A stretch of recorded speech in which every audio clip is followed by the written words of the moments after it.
নমস্কার, আমি রূপসী হালদার। আজকে পড়ছি ভালোবাসার সীমানা পেরিয়ে। লেখনে রয়েছেন প্রিয়স্মিতা দেহবিজ রায়। পর্ব 10। দুপুরে খাওয়া দাওয়ার পর্ব শুরু হলো, তাই আশেপাশে তেমন লোকজন নেই বললেই চলে। প্রিয়তা একাই বসেছিল। তখন একটা বাচ্চা এসে প্রিয়তার হাত ধরে বলল, আপু আপু। প্রিয়তা তাকালো।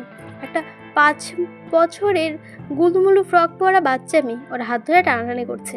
হঠাৎ বাচ্চাটা ওর হাতে কিছু একটা দিয়ে দৌড়ে চলে গেল। প্রিয়তা অবাক হয়ে দেখল সেটা একটা ভাঁজ করা চিরকুট। কাগজের ভাঁজ খুলে সে দেখল সেখানে গুটি গুটি অক্ষরে লেখা, আমি 3 তলার কর্নারের রুমটাতে তোমার জন্য অপেক্ষা করছি। ইতি প্রণয়। প্রিয়তা একটু অবাক হলো। প্রণয় ভাইয়া এভাবে ওকে কখনো ডাকবে না, কিন্তু কিশোরী মন এত কিছু ভাবল না। প্রণয় ডেকেছে মানে হয়তো বড় কোনো দরকার হবে। সে গুটি গুটি পায়ে 3 তলায় চলে গেল। কর্নারের রুমে প্রবেশ করতেই দেখল রুমটা ঘুটঘুটে অন্ধকার। অন্ধকারে প্রিয়তার ভীষণ ভয়, তাই তাড়াহুড়ো করে বেরিয়ে যেতে চাইল। কিন্তু ঠিক তখনই একটা শক্ত সামর্থ্য পুরুষালী হাত ওকে দেওয়ালের সাথে চেপে ধরল। ভয়ে প্রিয়তার গলদেশ শুকিয়ে গেল। মাথার ওপর ঘাড়ে গলায় আছড়ে পড়া কারো গরম নিঃশ্বাসের শব্দ টের পেয়েছে সে। এমন ওর মাথাটা কারো বুকের সাথে ঠেকে আছে। ওর গায়ের কাঁটা দিয়ে উঠল। সামনের পুরুষটা যে প্রণয় নয় সে বিষয়ে প্রিয়তা শতভাগ নিশ্চিত, কারণ প্রণয়ের গায়ের গন্ধ, স্পর্শ সবকিছুই ওর বড্ড চেনা। প্রণয় 10 হাত দূরে থাকলেও প্রিয়তা তাকে অনুভব করতে পারে। তাহলে তাহলে ওর সামনে এই মানুষটা কে? প্রিয়তা সারা শরীর কাটা দিয়ে উঠল ভয়ে। মুখ দিয়ে কোনো শব্দ বের হচ্ছে না, কারণ এখানে যদি ওকে মেরে ফেলাও হয় তাহলে কেউ জানতে পারবে না। লোকটা আর ওর কাছে চলে এলো। প্রিয়তা নরম কোমল দেহের সাথে নিজের বলিষ্ঠ পুরুষের দেহটা চেপে দাঁড়িয়ে প্রিয়তার কোমর চেপে ধরল। প্রিয়তার ঘাড়ের কাছে নাক নিয়ে গভীরভাবে নিঃশ্বাস নিল। এমনভাবে কয়েকবার নিঃশ্বাস নিয়ে প্রিয়তার দেহের মনমতানো ঘ্রাণ নিজের নাসারন্ধে টেনে নিল। প্রিয় নারীর দেহের ঘ্রাণ পুরুষটির শিরা উপশিরায় মাদকতা ছড়িয়ে দিচ্ছে। তার মাথা ঝিরঝির করছে। কোনো অপরিচিত লোক হুট করে এত কাছে আসায় প্রিয়তার দম বন্ধ এসেছে। প্রিয়তা কাঁপা কাঁপা গলায় বলল, কে কে? লোকটা কিছু বলল না, শুধু এক হাত দিয়ে প্রিয়তার মুখ চেপে ধরলো। অন্য হাত দিয়ে প্রিয়তার মাখনের মতো নরম তুলতুলে গালে স্লাইড করলো। তারপর ওর কানের কাছে মুখ নিয়ে ফিসফিস করে বলল, সুইট হার্ট। প্রিয়তার মনে চরম ভয়ের দানা বেঁধেছে। এমন অপরিচিত লক্ষ্যের অপরিচিত স্পর্শ সে নিতে পারছে না। প্রিয়তা এবার ফুপিয়ে কেঁদে উঠল। চোখের পাতায় ভেসে উঠেছে প্রণয়ের মুখটা। সে মনে মনে প্রণয়কে ডাকলো, প্রণয় ভাইয়া আপনি কোথায়? প্লিজ আসুন, আমার ভীষণ ভয় করছে। লোকটা এবার ফিসফিস করে বলল, শোনো মেয়ে, তোমার লজ্জা করে না একজন বিবাহিত পুরুষকে ভালোবাসতে? যে পুরুষ প্রতিনিয়ত অন্য নারীর সঙ্গে ঘনিষ্ঠ হয়, তার প্রতি এত ভালোবাসা আসে কিভাবে তোমার? সে ডেকেছে বলেই তুমি নির্জন অন্ধকারের ঘরে চলে এলে? তুমি জানো না পুরুষ সবসময় পুরুষই হয়, তাদের ওপর এত বিশ্বাস করতে নেই। এমন জঘন্য কথা শুনে প্রিয়তা আরও জোরে কেঁদে উঠল, কারণ তার মাথায় কেউ বন্দুক ঠেকিয়ে এই কথা বলছে সে বিশ্বাস করতে পারছে না। লোকটার মুখের কাছে ঠোঁট নিয়ে গভীর ভালোবাসায় প্রিয়তার গালে চুমু খেলো। তার মনে হলো নরম মিশ্রণ শরীরে ঠোঁট দেবে যাচ্ছে। প্রিয়তা সামান্য একটা চুমু খেতেই তার নিজের বুকটা কেঁপে উঠল। এটা তার প্রিয়সীকে করা প্রথম ভালোবাসার স্পর্শ। প্রিয়তা এটা বুঝতে পেরেই ছটফট করে উঠল। কিছু বুঝতেই প্রিয়তাকে ছাড়ছে না। অসহায় প্রিয়তা লোকটার চুল টেনে মাথা নিচু করে তার ঘাড়ে জোরে কামড়ে বসালো, যাতে ব্যথা পেয়ে লোকটা তাকে ছেড়ে দিতে বাধ্য হয়। কিন্তু উল্টো হলো, লোকটা তো ছাড়লোই না, বরং আরও শক্ত করে কোমর জড়িয়ে ধরলো। কানের কাছে মুখ নিয়ে হাসকি টেনে বলল, উফ সুইট হার্ট, এভাবে কামড়ালে আমি কিন্তু নিজেকে কন্ট্রোল করতে পারবো না। তখন উল্টোপাল্টা কিছু হয়ে গেলে আমার কিন্তু দোষ দিতে পারবে না। বলে আবারও প্রিয়তার গাড়ে নিজের নাক ঘষল। প্রিয়তা কাঁদতে কাঁদতে হেঁচকি তুলল। লোকটার মনে হয় একটু বিরক্ত লাগলো। ধমক দিয়ে বলল, এই মেয়ে, আমি কি তোমাকে মেরেছি? এমন মরা কান্না করছো কেন? একটু আদরই তো দিচ্ছি। এ সামান্য আদর সহ্য করতে না পারলে তোমার কি হবে? হ্যাঁ, বলে আবারও তার গালে চুমুক খেতে নিল। তখনই দরজায় বিকট শব্দে লাথি পড়ল। লোকটা বিরক্ত হয়ে মনে মনে তেতে উঠে বলল, কে রে ভাই, এমন সময় ডিস্টার্ব করতে চলে এলো? দরজার সামনে প্রণয় দেখে লোকটার হাত মুষ্টিবদ্ধ হয়ে গেল। সে প্রিয়তাকে ছেড়ে দিল, কারণ সে জানে এটা লড়াই করার সঠিক সময় নয়। প্রণয় 2 পা ভেতরে ঢুকে চিৎকার করে ডাকলো, রক্ত জবা। এই মুহূর্তে সে এখানে প্রণয়কে ভীষণভাবে কামনা করেছিল। প্রণয়কে দেখে ওর কলেজে পানি এলো। ঝড়ের গতিতে কাঁপতে কাঁপতে সে প্রণয়ের বুকে ঝাঁপিয়ে পড়ল। এই দৃশ্য দেখে কারো চোখ মুখ শক্ত হয়ে গেল। প্রিয়তা প্রণয়ের শার্টের কলার খামচে ধরে প্রণয়ের বুকে মুখ গুজে শব্দ করে কেঁদে উঠল। কাদার তালে তালে ছোট্ট শরীরটা থরথর করে কেঁপে উঠল। প্রিয়তার অবস্থা দেখে প্রণয় যেন নিজেরকেই হারিয়ে ফেলল। তার বুকের ভেতরটা অসহ্য যন্ত্রণায় চিৎকার করে উঠল। নিজের ভালোবাসায় তিল তিল করে গড়ে তোলা ছোট্ট পাখিটাকে নিজের বুকের মধ্যে চেপে ধরে চুলে, মুখে, কপালে একের পর একটা চুমু খেয়ে বলল, এই তো জান, আমি এসে গেছি, তোর কোনো ভয় নেই। দেখ, আমি তোর সামনে দাঁড়িয়ে আছি, দেখ আমার দিকে। প্রিয়তা কোনো কথাই কানে তুলল না, শুধু পুরোসারি প্রশস্ত বুকে মুখ গুজিয়ে নিরন্তর কেঁদেই চলল। প্রণয়ের বুকটা অসম্ভব কাঁপছে, অজানা আশঙ্কায় যেন কেউ ওর কলিজা একটা কামড়ে ধরেছে। ও প্রিয়তার মুখে নিজের হাত আঁচলায় তুলে ধরে কাপা গলায় বলল, তুই এখানে কেন? কি হয়েছে? খাতিস কেন? কিছু বল বাকি। প্রিয়তা কিছুই বলছে না, আরও শক্ত করে জড়িয়ে ধরছে। তার শরীরে কাঁপন বেড়েছে।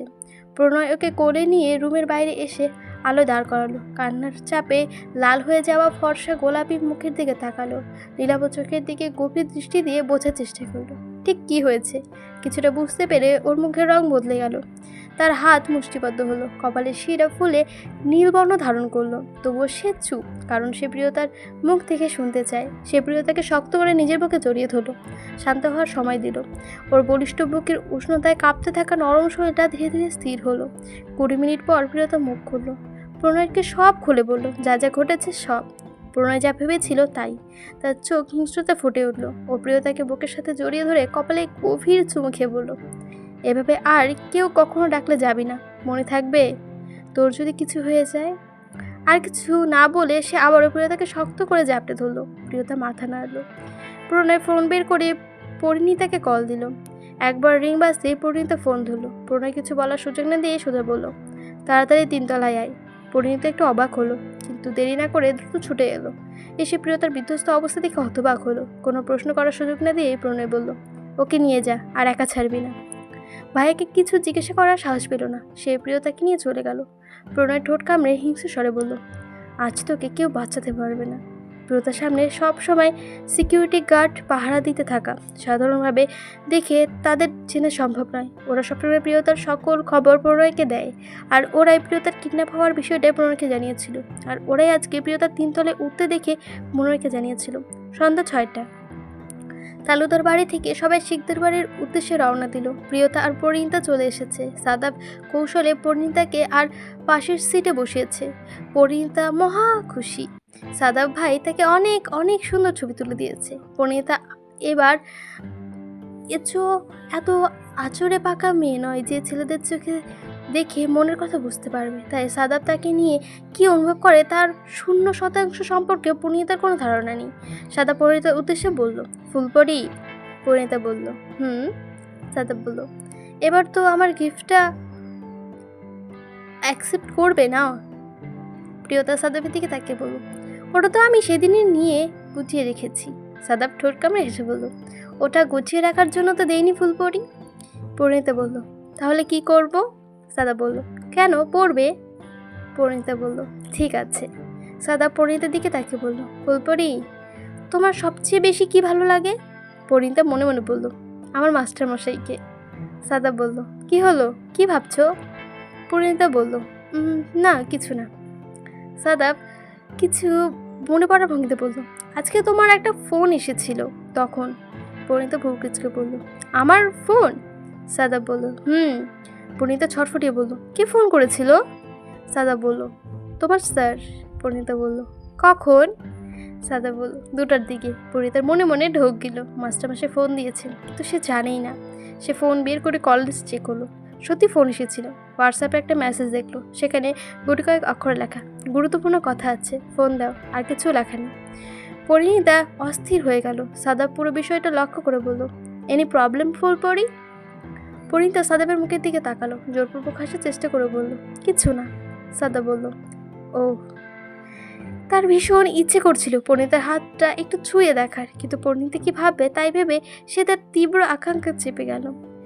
প্রিয়তা অনুশ্রী বেগমের বুকে চেপে আছে, কারণ অনুশ্রী বেগম সব ছেলে মেয়েকে একটু বেশি আদর করেন। তার কাছে সবাই সমান। তিনি দেখলেন চুপচাপ মেয়েটা আরও গুটিয়ে গেছে কোনো কারণে, তাই প্রিয়তাকে নিজের কাছে বসিয়ে রেখেছিলেন।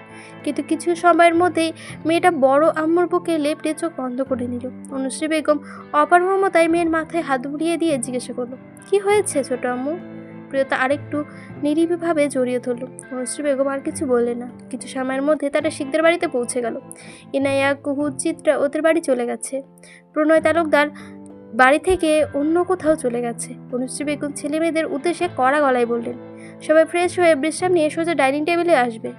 একজনও কোনো রকম তালবাহানা দেবে না। আমি ডিনার রেডি করছি। এক রাত না খেলে এক পাখির মাংস কমে। ওরা অসহায় চোখে মা চাচিদের দিকে তাকালো। প্রেরণা অসহায় মুখে করে বলল, মেছো আম্মু, আমি খাবো না। অনুশ্রী বেগম চোখ রাঙালেন। ওরা বুঝে গেল না খেলে রক্ষা নেই। অকথা সবাই নিজের রুমের দিকে চলে গেল। পরিণীতা নিজের রুমে ঢুকে ফটাফট দরজা বন্ধ করে নিল। চেঞ্জ না করে তাড়াহুড়ো করে বারান্দায় গেল। পর্দা সরাতেই কারো ক্লান্ত পরিশ্রান্ত সমস্ত নজর আটকালো। আদি প্রণয় কুঞ্জের পেছনের রাস্তায় দাঁড়িয়ে আছে। পরিণীতা দেখতেই সে ফোন ধরার জন্য ইশারা করলো। পরিণীতা কলিজা লাফিয়ে উঠল। ওর কপালে যে আজকে দুঃখ আছে সেটা সে বুঝতে পারলো বেশ। সঙ্গে সঙ্গে ওর ফোন বুঝে উঠল। ফোনটা কানে নিতে উচ্চস্বরে ধমক এলো, এই মেয়ে, তুমি সারাদিন কোথায় থাকো? হ্যাঁ, ফোন ধরার সময় পর্যন্ত তোমার কাছে নেই?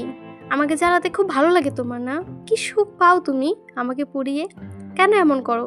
তুমি জানো তোমাকে আজ সারাদিনে কতগুলো ফোন দিয়েছি? ব্লা ব্লা।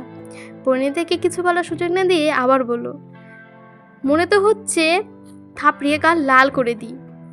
এই কথা শুনে পরিণীতার অটোমেটিক হাত গালে চলে গেল। মনে মনে বলল, আবিদের সপাট সপাট চরের কথা। পুরুষালী শক্ত সামর্থ্য হাতের অত্যাচার কতবার যে তার নরম তুলতুলে গালকে সহ্য করতে হয়েছে তার কোনো হিসেব নেই। কতবার সে নিষ্ঠুর মানুষটাকে তার গালের ওপর হামলা করেছে তারও হিসেব নেই।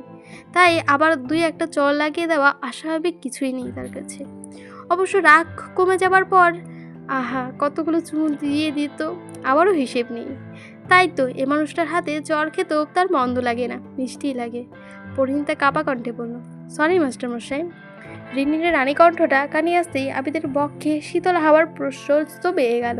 হঠাৎ করে রাগটা নিভে গেল। সে পূর্ণ দৃষ্টিতে 2 তলার ব্যালকনির দিকে তাকালো। পার্পল রঙের শাড়িতে পরি দাঁড়িয়েছে। কিছু একটা মনে হতেই হঠাৎ আবার রাগিয়ে মাথাটা চেপে উঠল। সে ঠান্ডা স্বরে বলল, 5 মিনিটের মধ্যে নিচে আসো পরিণীতা। আবিদ তাকে তার সম্পূর্ণ নাম ধরে ডাকছে, তার মানে মানুষটা ভীষণ রেগে আছে। তার ভয় হলো। পরিণীতা বলল, এখন কিভাবে আসবো যদি কেউ দেখে ফেলে? আবিদ বলল, এত কিছু বুঝি না, এক্ষুনি মানে এক্ষুনি বলে কল কেটে দিল। পরিণীতা ভ্যাৎসাতে পড়ে গেল। সে এখন কি করবে? সে ভাবলো, সবাই মিলে নিশ্চয়ই নিশ্চিত ঘরে বিশ্রাম নিচ্ছে, তাকে কেউ দেখতে পাবে না। যে কোনো রকমে শাড়িটা টেনে টুনে খুলে একটা লং ওয়ার্ডের 3 পিস পরে নিল। তার মাস্টারমশাইয়ের সঙ্গে দেখা করতে যাচ্ছে, এভাবে কি যাওয়া যায়? সে চটপট ফ্রেশ হয়ে এসে বাদামি রঙের কালো হালকা কাজল দিল, কপালে একটা ছোট টিপ পরল, আয়নার তাকিয়ে বলল, বেশ সুন্দর দেখাচ্ছে। সে পা টিপে টিপে বাড়ি থেকে বেরিয়ে শিকদার বাড়ির গেটের সামনে আসলো। সেখানে 4 জন দারোয়ান পাহারা দিচ্ছে। ওরা বেরোতে দেখে নিলে সমস্যা হবে। মনে মনে সে আবিদের গোষ্ঠী উদ্ধার করলো। সে গেট দিয়ে যেতে পারবে না, তাই পেছনের পুকুর পাড় দিয়ে ভয়ে ভয়ে এগোতে লাগলো। কেউ যদি আবার ওপরের জানালা দিয়ে দেখে নেয় তাহলে আবার আরেক কেলেঙ্কারি হবে। কোনো রকমে উঁচু পাঁচিলের কাছে পৌঁছে জামাটা শক্ত করে ধরে কোনো মতে পেয়ারা গাছে উঠে পড়ল। শিকদার বাড়ির সুউচ্চ পাঁচিল থেকে লাফ দিয়ে কোমরের হাড়ে প্রচুর ব্যথা পাবে জানে, তা সত্ত্বেও বিসমিল্লাহ হাল্লার নাম নিয়ে লাফ দিল। কলিজাটা পানি চলে গেল। এই বুঝি কোমরের হাড়টি ভাঙল। কিন্তু সে অনুভব করলো সে ব্যথা পায়নি। তাকে কেউ ক্যাচে ধরে নিয়েছে। সে মিট করে চোখ খুলে দেখল। সে সামনে শ্যামবর্ণের সুদর্শন পুরুষটা কোলে চেপে আছে। সে ওকে কোলে নিয়ে দাঁড়িয়ে ওর দিকে চেয়ে আছে। আবিদ ওকে আস্তে করে নামিয়ে দিল, চোখে চশমা ঠেলে দিয়ে। কপাল কুচকে দাঁত খিচে বলল, তোমার সমস্যা কি পরিণীতা? পরিণীতা উঁচু স্বরে বলল, নিচু স্বরে বলল, আমার আবার কিসের সমস্যা? সে মনে মনে ভয় জমে যাচ্ছে। আবিদ বলল, তোমাকে না সেদিন বারণ করেছিলাম মানুষের সামনে শাড়ি না পরতে। পরিণীতা আবারও আটকে উঠল। সত্যি তাকে বারণ করেছিল, তাই সে বিয়ের দিন শাড়ি পরেনি। কিন্তু আপুর শ্বশুর বাড়িতে শাড়ি পরলে তো আর কেউ দেখতে পারবে না, তাই ওখানে পরেছিল। কিন্তু ওর নজরের নিজের বোকামিই ধরা পড়ে গেছে। আবিদ আবারও অশান্ত গলায় বলল, তুমি আমার কোনো কথাই শোনো না অ্যাঞ্জেল, তাই তোমাকে আর কিছু বলতে চাই না। তুমি নিজের মতো কাউকে পছন্দ করো, ওকে ফাইন, নিজের মতোই থাকো বলে ধাক্কা দিয়ে উল্টো পথে হাঁটা শুরু করলো। আবিদের এমন কঠিন কথা শুনে পরিণীতা ভীষণ কষ্ট পেল। সাথে সাথে চোখে জল চলে এলো। সে এই মানুষটার কথা শোনে না, এই কথা এই লোকটাকে বলতে পারলো। সে তো সকল কথাই শোনে, কিন্তু একটা কথা শোনেনি বলে এভাবে বলবে। তার অভিমান হলো, কিন্তু সব অভিমান ছুড়ে রাস্তার পাশে ফেলে দিয়ে আবিদের পিছু নিল। সেই লোক রেগে আছে, আর দোষটাও নিজের। এখন সে কি করবে? লোকটা তো ওর সাথে কথা বলছে না, আর এই লোকের সঙ্গে কথা বলতে না পারলে পরিণীতার প্রাণটা ছটফট করে। সে দৌড়ে গিয়ে আবিদের গায়ে পা মিলিয়ে হাঁটতে শুরু করলো। আবিদ ওর দিকে তাকালো। নিশুতি রাত, গ্রামের পথঘাট, এত বড় চুল খুলে হাঁটা নিশ্চিত নয়। তাই আবিদ দাঁড়িয়ে পড়ল। পরিণীতা ওর দিকে করুণ দৃষ্টিতে তাকালো। আবিদ কিছু না বলে পরিণীতা হাত টেনে কাছে আনলো। কোমর অবধি খোলা চুলগুলো নিজের হাতে পেঁচিয়ে খোপা করে দিল। মাথায় ওড়না সুন্দর করে দিয়ে দিল। পরিণীতা মুগ্ধ চোখে মানুষের দিকে তাকিয়েছিল, কিন্তু সে কিছু বলার আগে আবিদ আবার হাঁটা শুরু করলো। পরিণীতা দৌড়ে গিয়ে আবিদের বাঁ হাতে জড়িয়ে কাঁধে মাথা রেখে চোখ বুজে হাঁটতে লাগলো। আবিদ কোথায় যাচ্ছে সেটা জানার কোনো আগ্রহ নেই তার। ওরা দুজন হাঁটতে হাঁটতে নদীর পাড়ে চলে এলো। নদীর পাড়ের ঠান্ডা বাতাস ওদের দুজনকে ছুঁয়ে দিয়ে যাচ্ছে। আজকে বোধহয় পূর্ণিমা। পূর্ণচাঁদের আলো নদীর বালির ওপর পড়ে হীরের মতো চিকচিক করছে।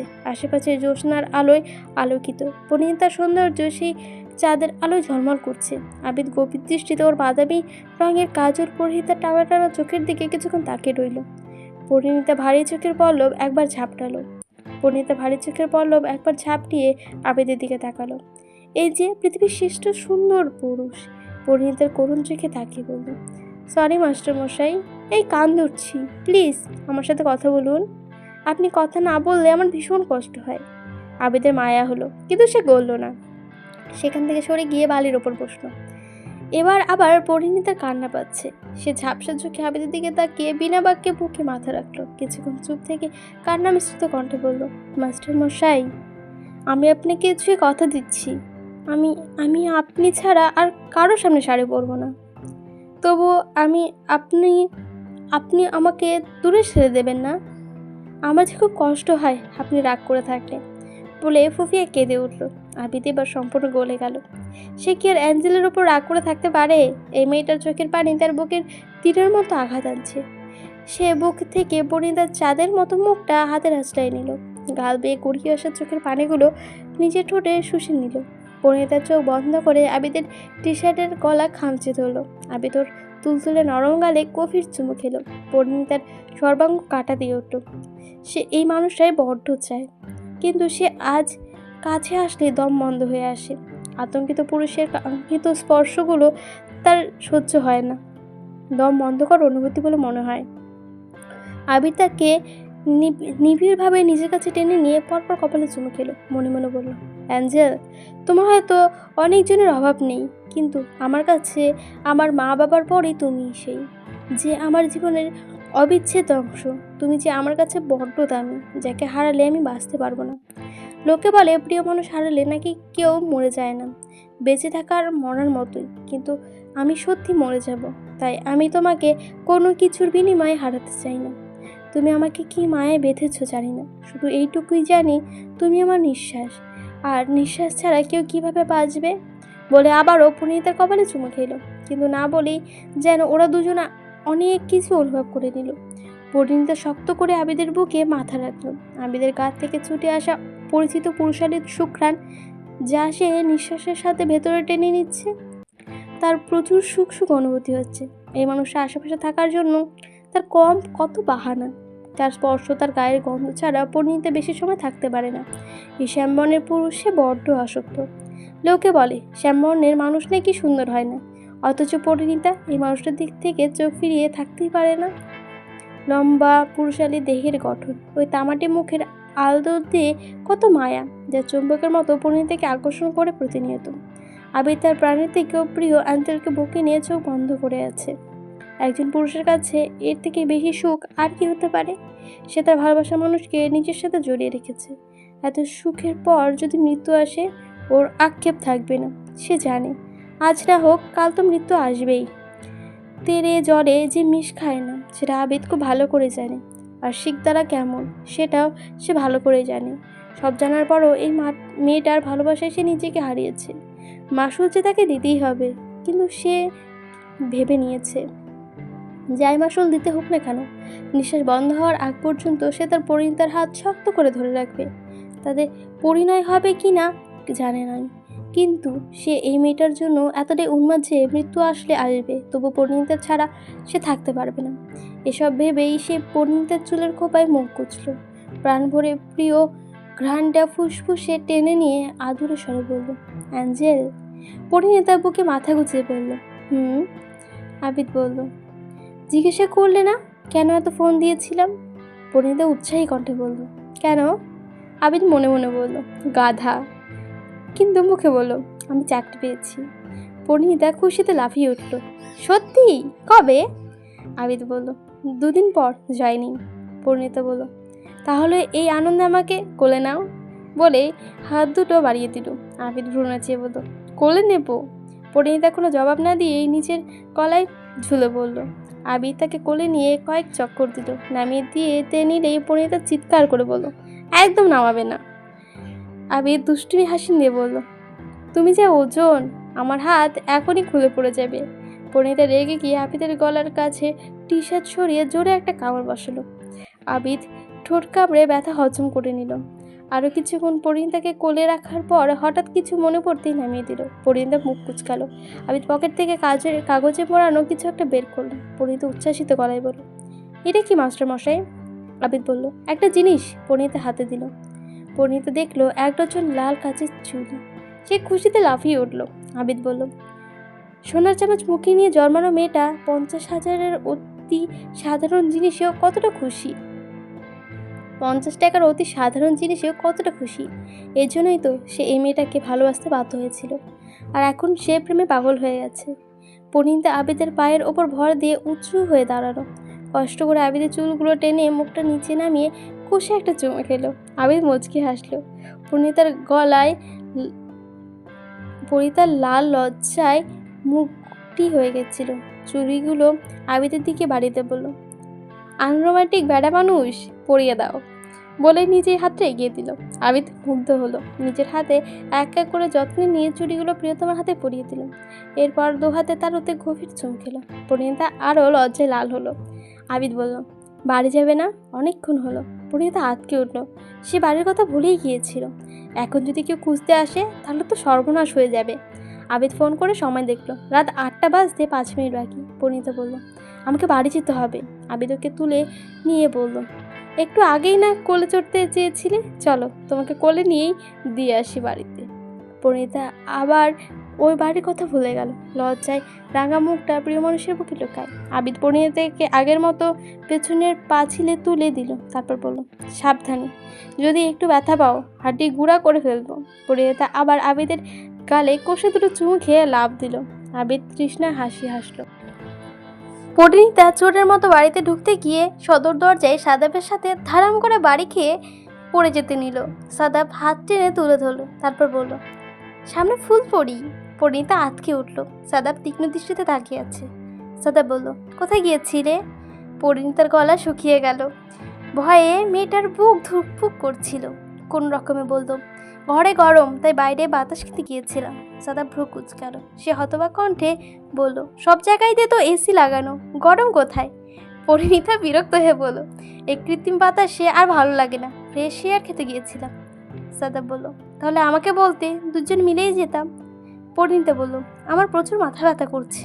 এটা বলে আর কিছু বলার সুযোগ না দিয়েই সে কেটে পড়ল। সাদাব সন্দেহজনক চোখে তাকিয়ে রইল। মনে মনে বলল, কিছু তো নিশ্চয়ই হয়েছে।